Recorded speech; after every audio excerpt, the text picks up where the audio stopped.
Hello everyone, welcome to join this talk. My name is Wei-Chen Lin. I'm a PhD student from University at Buffalo. And this talk is based on a work from my advisor, Dr. Kinney and I did. The topic is Trans-Planckian Censorship and K-inflation. And you can find the paper, and this is the archive number. So first, I will give you the background of this work. So first, I will introduce what are the Swampland Conjectures and what is the Trans-Planckian problem. After that, I will introduce what is the Trans-Planckian Censorship Conjecture, and then I will talk about our work, the implication of this conjecture in K-inflation. So first, what are the Swampland Conjectures? The idea of the Swampland Conjecture is based on the study of string theory. A consistent quantum string theory requires extra dimensions. For example, superstring theories is only consistent in 10-dimension spacetime. But we live in a 4-dimension spacetime. So those extra dimensions must be very tiny. They are compactified. So how the extra dimensions are compactified determines different scalar fields in 4-dimension spacetime. So first, we can think the string landscapes as the collection of all the 4-dimension effective field theories. Those theories have UV completion, which means that they have corresponding high-dimensional picture in string theory. This collection is huge. There are almost infinite number of possible effective field theories inside this string landscape. However, some string theories suggest that outside of this landscape, there is an even larger collection of effective field theory. They do not have a consistent UV completion, and this collection is called a swampland. So the Swampland conjectures are the condition that effective field theory should satisfy to stay in the string landscape. There are many of them, besides the Trans-Planckian Censorship Conjecture I will talk about later. Here are the other two that are relevant to the inflationary cosmology. The first one is the distance conjecture. This one says that there is an upper bound on the range traversed by scalar field in field space. If this conjecture is true, then large field inflationary models are all ruled out. The second one is the refined de Sitter conjecture. This is the conjecture about the shape of potential. This conjecture says that the potential has to satisfy one of the following two conditions. So the first one is that the gradient of the potential has to be large enough, or the second one, if there is any local maxima in the potential, then the potential has to be sharp enough. This refined de Sitter conjecture actually is in tension with the thorough paradigm from a simple inflationary model. So this conjecture raises a lot of discussion and papers after it was put out 2 years ago. So next, we move on to the second topic. What is the Trans-Planckian problem? But first, we need to recall that in inflationary cosmology, the quantum fluctuations of the inflaton field become classical density fluctuations by a mechanism called horizon crossing. And the relevant quantities in this mechanism are the Hubble horizon or Hubble radius, which is just 1 over h, and the mode functions, k, which is the Fourier transformation of the density fluctuations, which can be specified by the comoving wave number. And we can visualize their cosmological evolution by this log plot.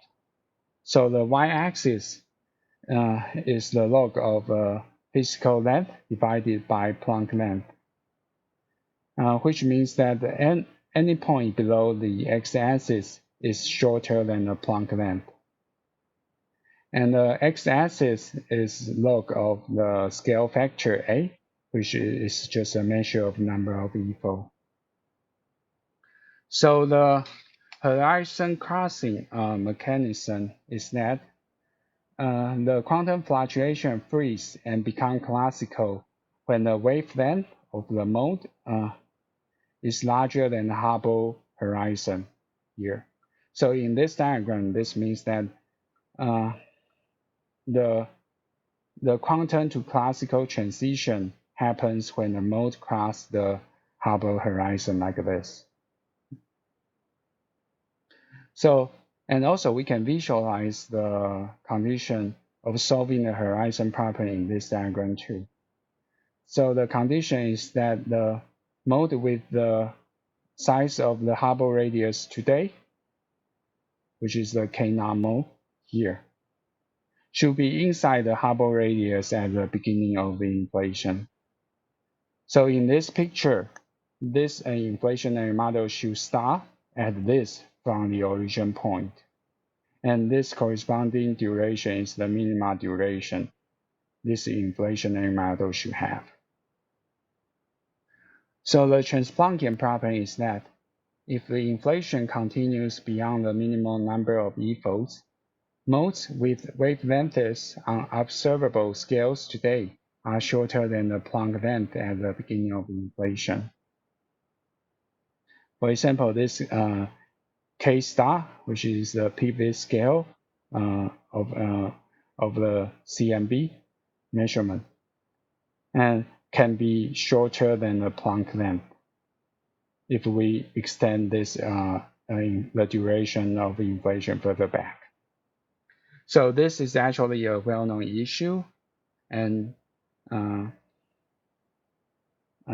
different methods were proposed to deal with this problem, such as modified dispersion relations or modified commutation relations. And the general estimation is that the corrections can be of order of h over lambda, where lambda is the energy scale of new physics. So now we have the basic idea of what are the Swampland conjectures and what is the Trans-Planckian problem. We can now talk about what the idea of Trans-Planckian Censorship Conjecture. This conjecture actually is put out in this paper by Bedroya and Vafa. And in this paper, they suggest that this conjecture is related to the de Sitter conjecture. And in the second paper with other authors, they study the implication of this conjecture in a simple inflationary scenario. And here I quote directly from the second paper, and I will quote this Trans-Planckian Censorship Conjecture shortly as TCC. TCC is that Trans-Planckian problem can never arise in a consistent theory of quantum gravity, and that all the models which would lead to such issues are inconsistent and belong to the Swampland. The physical essence is that a quantum fluctuation originated from a length scale shorter than Planck length cannot become classical. And we can also incorporate with the horizon crossing mechanism and rephrase this as modes with a size shorter than Planck length at the onset of inflation never cross the Hubble horizon. So what are the consequences if this conjecture is true? To see this, we use the same diagram again, and this time it is convenient to define this special mode, the TCC mode. This mode has a wavelength equal to the Planck length at the beginning of inflation, and we choose to put the beginning of the inflation at the origin point. So if TCC mode crosses the Hubble horizon, then TCC is violated. In this picture, the black line satisfies TCC, but if we extend it a little bit of longer, follow this red line, then TCC is violated. So immediately, we can see that if TCC is true, the duration of inflation is limited, especially what matters is the Hubble parameter at the end of inflation. So for a given Hubble parameter at the end of inflation h sub e, the conjecture gives us how long the inflationary phase can be without violating TCC. At the same time, a given inflationary model has to solve the horizon problem.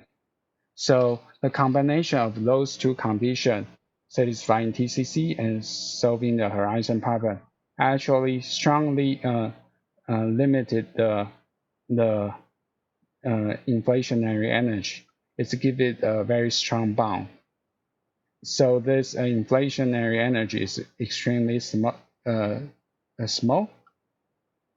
As a result, the tensor to scale ratio is an extremely small number if this TCC is true. And this value will not be able to measure by any future observation.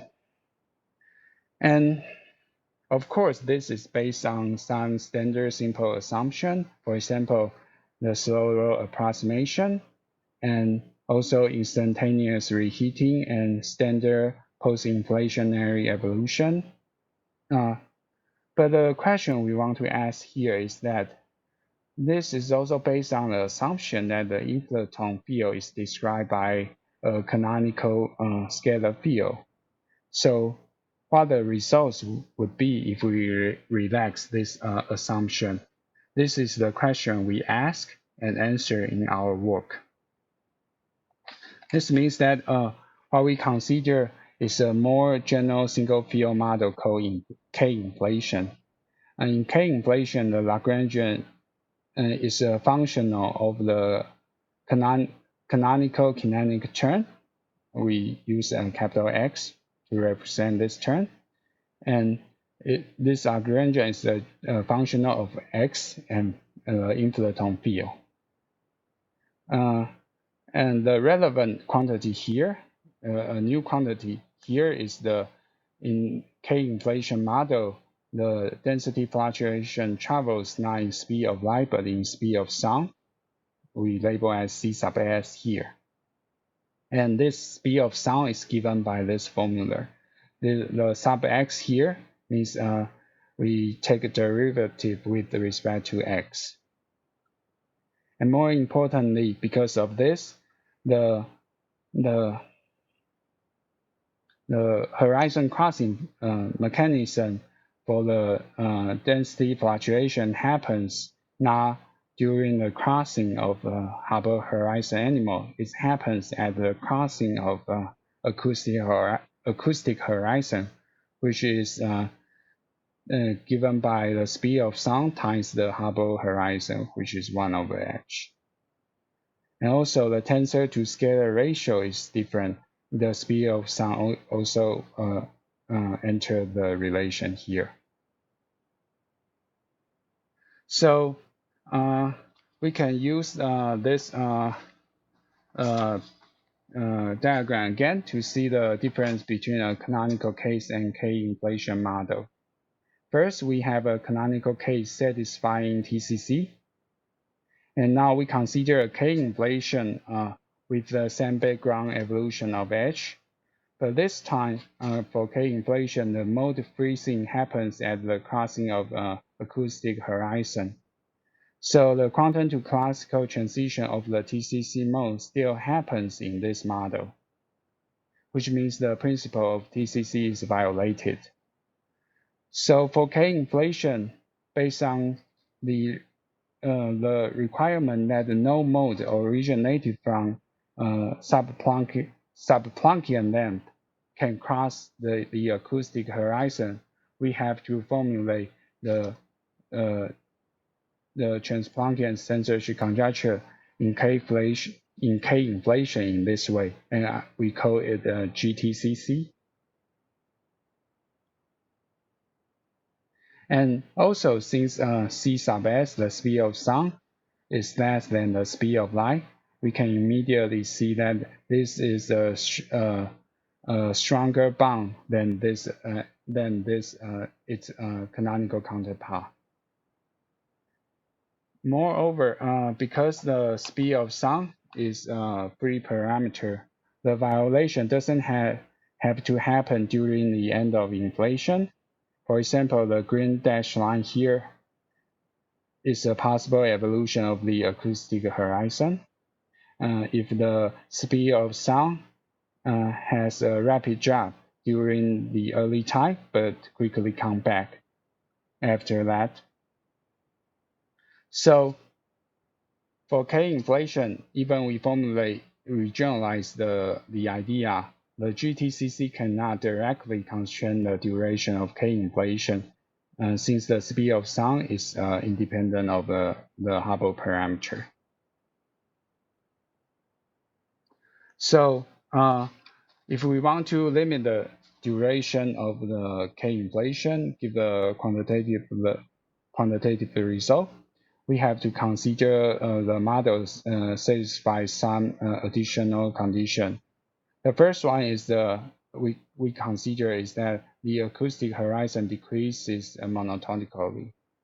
The second one is that the acoustic horizon grows monotonically and at most as quickly as the wavelength of co-moving wave modes. And the second condition here is because we try to avoid this kind of scenario. So in this kind of scenario, the point where GTCC is saturated cannot be considered as the end of inflation, because after this point there is a rapid increase of the acoustic horizon. So for this kind of model, we need to introduce more parameters to deal this kind of model, but we try to avoid that to introduce more parameters. So we consider only models satisfy one of the following two conditions. For those models, the point where GTCC is saturated can be considered as the end of inflation. So we can reduce the GTCC into this form directly related to the duration of K inflation. So there is another issue we have to consider for K inflation. That is the condition of solving the horizon problem is also different.